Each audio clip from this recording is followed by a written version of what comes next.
ہزاروں سال پہلے کی بات ہے۔ اللہ تعالیٰ کے نبی حضرت سیدنا نوح علیہ السلام کا زمانہ تھا۔ آپ علیہ السلام اپنی قوم کو دین کی تبلیغ کرنے اور ان کو سیدھی راہ پر لانے کی کوششوں میں مصروف تھے۔ 950 سال تک آپ علیہ السلام تبلیغ کرتے رہے، لیکن 80 افراد کے علاوہ کوئی بھی ایمان نہ لایا۔ جب آپ علیہ السلام اپنی قوم کے ایمان لانے سے نا امید ہو گئے تو اللہ تعالیٰ نے آپ علیہ السلام کی قوم پر آنے والے طوفان کی خبر دی اور آپ کو ایک کشتی تیار کرنے کا حکم دیا۔ ابھی طوفان آنے میں 200 سال باقی تھے اور آپ علیہ السلام کو کشتی بنانے کے لیے لکڑی کی ضرورت تھی۔ لہٰذا آپ علیہ السلام نے لکڑی حاصل کرنے کی غرض سے ساگوان نامی کچھ درخت لگائے جن کی لکڑی بہت مضبوط ہوتی ہے۔ یہ درخت 100 سال میں تیار ہوئے۔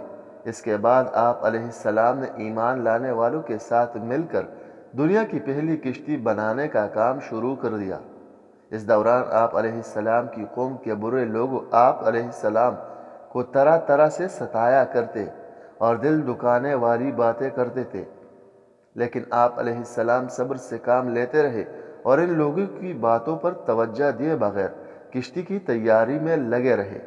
پتہ ہے دنیا کی پہلی کشتی کتنے عرصے میں تیار ہوئی؟ شاید آپ کہیں 1 سال یا پھر 2 سال، لیکن یقین مانیے یہ کشتی کم و بیش 100 سال میں تیار ہوئی۔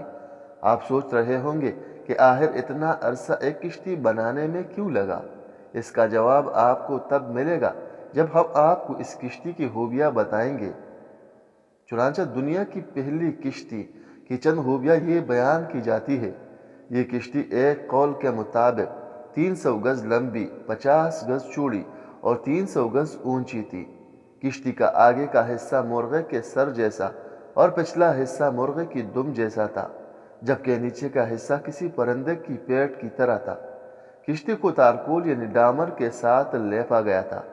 کشتی میں 3 دروازے تھے جنہیں کشتی کے ساتھ جوڑنے کے لیے لوہے کے کیلوں کا استعمال کیا گیا تھا۔ کشتی میں 3 منزلیں بنائی گئی تھی۔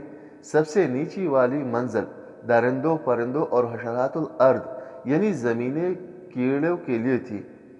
درمیانی منزل چوپائے وغیرہ اور دیگر جانوروں کے لیے تھی، جبکہ سب سے اوپر والی انسانوں کے لیے تھی۔ یہ تو آپ نے پڑھ لیا کہ یہ کشتی کتنی شاندار اور بے مثال تھی، لیکن جو طوفان آنے والا تھا وہ بھی کئی گنا خطرناک اور ہولناک تھا۔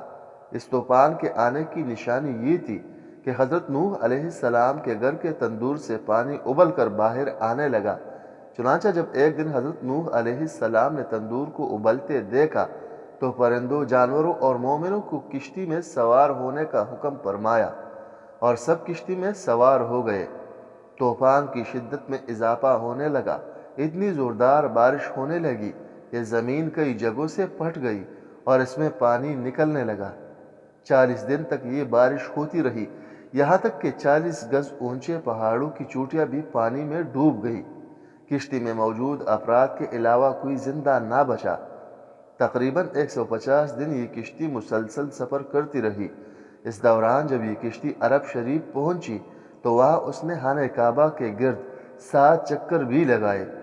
آخرکار یہ طوفان تھم گیا اور 10 محرم الحرام یعنی عاشور کے دن یہ کشتی عراق میں موجود جودی پہاڑی پر پہنچ کر ٹھہر گئی، اور پھر سب لوگوں نے شکرانے کے طور پر اس دن کا روزہ بھی رکھا۔ یوں دنیا کی پہلی کشتی کا سفر اختتام کو پہنچا۔ اس واقعے سے ہمیں یہ چیزیں سیکھنے کو ملتی ہے کہ خوب نیکی کی دعوت عام کرنی چاہیے، کیونکہ نیکی کی دعوت قبول نہ کرے پھر بھی یہ سلسلہ نہیں چھوڑنا چاہیے۔ اللہ والوں کا مذاق نہیں اڑانا چاہیے، اللہ والوں کا دل دکانا نہیں چاہیے، اللہ کی نافرمانی سے بچنا چاہیے، اللہ تعالیٰ کے عذاب سے ڈرنا چاہیے، اللہ والوں کی باتیں ماننی چاہیے، اللہ تعالیٰ پر مکمل بھروسہ کرنا چاہیے، اللہ تعالیٰ کی نعمت ملنے پر شکر ادا کرنا چاہیے۔ اللہ تعالیٰ کا شکر ادا کرنے کے لیے عبادت کا بہترین ذریعہ ہے۔